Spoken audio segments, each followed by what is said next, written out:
Isabelle, donc tu es Product Marketing Director de Generix, expert de la supply chain digitale. J'ai bien retenu la leçon. Sur la partie entrepôt, qu'est-ce que tu observes? La robotisation, voilà, c'est pas le grand jour, hein, mais aujourd'hui, et son impact sur l'emploi. Comment tu le vois, eu égard à toutes les missions que tu fais sur plein d'entreprises en France et à l'étranger? Oui, mais ce que j'observe, c'est ça, c'est à la fois un besoin des professionnels de la logistique, de la supply, de détendre la supply chain. On n'en peut plus tout faire à l'arrache, au dernier moment, ça coûte cher, c'est difficile d'avoir de la qualité de service. Et toujours une forme d'exigence du marché, ou en tout cas une interprétation de l'exigence du marché comme faisons toujours plus, plus vite. Voilà. Alors face à ça, ce qu'on demande à la digitalisation, c'est d'aider les gens, toujours, enfin les opérations, à faire plus vite, plus, pour moins cher. Bon, c'est intéressant, hein. Moi, c'est pour ça que je suis toujours passionnée par ce métier depuis des années. C'est que le problème, il n'est jamais résolu. On a toujours à chercher des choses. Et le gros avantage dans le digital, c'est qu'on a beaucoup d'innovations technologiques. On en a vu plein ce matin, même des nouvelles, hein. Et que ça apporte à la fois des solutions et surtout des idées. Les solutions de nouvelles sociétés ou d'applications digitales émergentes, souvent, elles répondent à un use case très précis. Et ce qui est intéressant, c'est de voir comment on peut les projeter, les faire scaler, comme on dit, sur des applications un peu plus vastes. Et il y a des pépites dans ces use cases pour peu qu'on soit capable d'étendre ça. Voilà. Donc c'est notre quotidien d'observer, d'intégrer ce qui nous semble pouvoir répondre en tout cas répondre à nos clients dans le sens de les aider à relever ces challenges, et notamment la digitalisation, le gros sujet qu'on a nous en ce moment. Alors certes, il y a les robots, mais on n'est pas fabricant de robots. On en reparlera peut-être plus au moment du sujet intelligence artificielle. Pour le coup, c'est embarqué dedans. Nous, on est là plutôt avec une gestion d'entrepôt, donc pour essayer de gérer, d'optimiser les opérations, pour faire toujours plus, plus vite, pour moins cher, avec les outils dont on dispose. Et il n'y a pas 36 000 façons de le faire. Soit vous investissez dans de l'hypervisibilité pour mieux réagir. Alors là, on va parler de cockpit de pilotage, d'indicateurs de performance, de jumeaux numériques, de tout ce qui permet d'être alerté dès qu'un comportement varie du comportement standard. Si on projette ça sur les ressources humaines, c'est typiquement être capable de détecter un ralentissement sur telle table d'emballage à un moment donné et tout de suite réagir pour essayer de comprendre pourquoi il y a un ralentissement. Peut-être qu'il manque des emballages, peut-être qu'il manque de personnel, peut-être qu'il y en a un qui dort, je ne sais pas.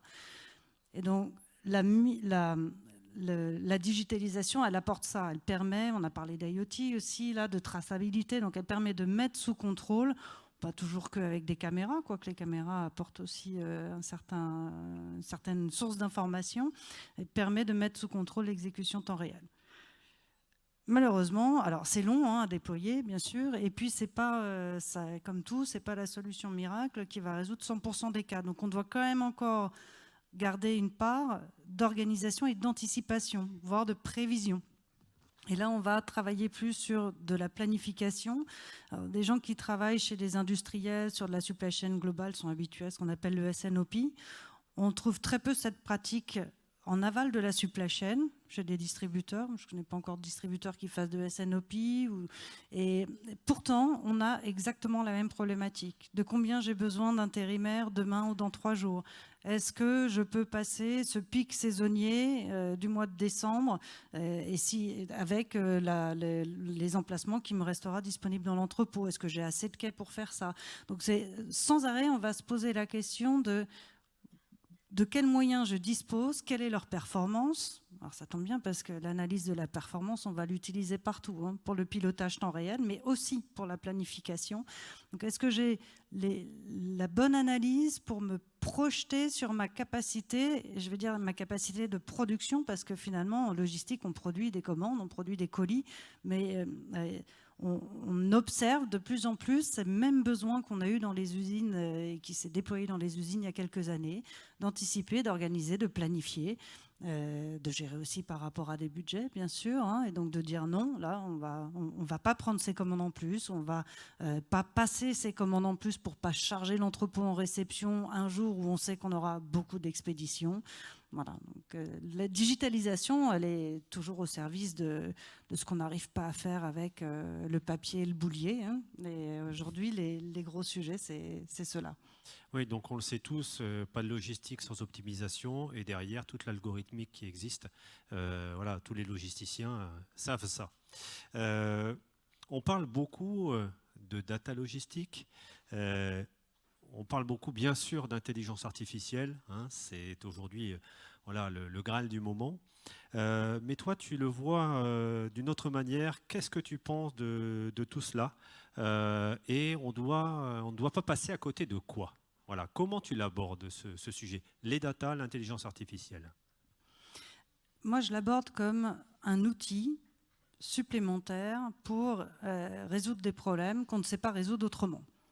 Alors, la collecte de la donnée, le travail de la donnée, l'archivage, l'exploitation, on sait que ça coûte extrêmement cher. Donc, ça ne sert à rien de se faire des gigalacs de données avec des données dont on ne sait pas à l'avance ce qu'on va faire dans les 6 prochains mois. Garder de la donnée pour les 5 prochaines années, si on ne sait pas déjà les use cases, il y a des chances que la donnée, au moment où on en a besoin, elle ne sera de toute façon pas dans le bon état pour être exploitée. Typiquement des références, on garde des historiques et puis 5 ans après, ces références n'existent plus. C'est un peu compliqué de réexploiter ces vieux historiques de références qui ont été effacés des systèmes.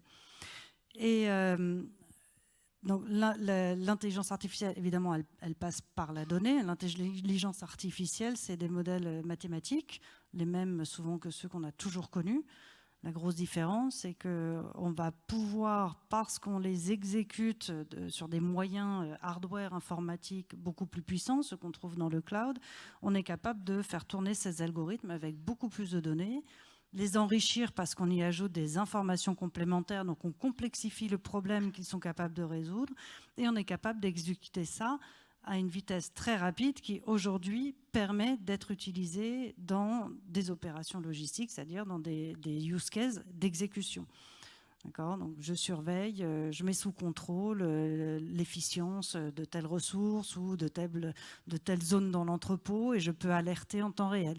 Et pour pouvoir faire ce contrôle-là, on a besoin évidemment de connecter beaucoup de données, mais aussi d'être capable de surveiller toutes ces données de manière très fiable. Il faudrait, je ne sais pas combien de dizaines, de centaines d'êtres humains pour regarder un fichier Excel qui vous donnerait cette information de manière visuelle. L'informatique, la digitalisation, elle est là. Elle traite automatiquement des choses que même pas passer devant les yeux. Donc ça, c'est le gros avantage de l'intelligence artificielle, c'est ça, c'est sa capacité. Encore une fois, les algorithmies, elles existent. Enfin, vous parlez avec des mathématiciens, ils ne découvrent pas grand-chose. Encore une fois, on peut les complexifier. Et puis, l'autre élément, c'est comme tous les outils, on doit les utiliser, pour moi, que quand on a un réel besoin. Tu parles bien d'encapsulage, finalement. Exactement. Et il y a 2 façons de l'utiliser. On a vu quelques logisticiens, sociétés ou directeurs supply chain qui se sont mis à créer des pôles de data scientists, enfin vraiment des pôles de réflexion pour faire. J'ai discuté encore avec une personne comme ça qui est patron de l'innovation chez Michelin. Il me dit, mais on a 200 data scientists chez Michelin. C'est quand même impressionnant. Je dis, mais sur quoi ils travaillent? Ah bah sur tout. Alors beaucoup pour le marketing, bien sûr, mais aussi sur la supply chain. Et puis après, on a parlé d'autres choses. C'était pas du tout un contexte professionnel. Et voilà, donc il y a certaines sociétés qui se sont dit, on va se doter de capacités d'exploiter cet outil, puis ensuite on va l'alimenter de use case. Il faut avoir les moyens, les reins financiers pour tenter ça. Mais ils me confirment qu'ils en ont sorti quelques solutions super bien adaptées à leurs besoins. On n'est pas dans un esprit logiciel qui doit permettre de satisfaire plein de clients. Voilà. Donc, quand on a les moyens, à la rigueur, on peut faire ça. Et puis sinon, qu'est-ce qui se passe? Comme souvent, les experts se regroupent entre eux, forment des sociétés, dont on a encore vu quelques cas tout à l'heure, qui se spécialisent sur un domaine ou sur un cas métier très particulier, des fois même sur une niche, vont répondre à ce problème en utilisant des algorithmes d'IA et de la donnée, donc en mettant une infrastructure qui permet de résoudre ce problème, et le proposer au marché sous forme de solutions clés en main. Et on a la même chose dans la robotique. On n'a pas reparlé de robotique, mais c'était ça le point. Dans la robotique, vous avez de l'IA encapsulée. Vous ne savez pas que vous faites de l'IA quand vous faites tourner des robots dans vos entrepôts. Pourtant, si. Tout le système de guidage, le système de préhension, donc toute l'intelligence qui permet aux robots de reproduire les comportements humains, c'est derrière de l'intelligence artificielle. Alors, parlons d'un dernier sujet avant de passer la parole donc, à François Michel. Il y a plus d'une trentaine de transporteurs dans la salle. On parle souvent de WMS, mais voilà, pour la partie entrepôt, mais sur l'axe transport. Voilà, quel est ton angle de vue sur les TMS, leur évolution, voilà, qu'en penser?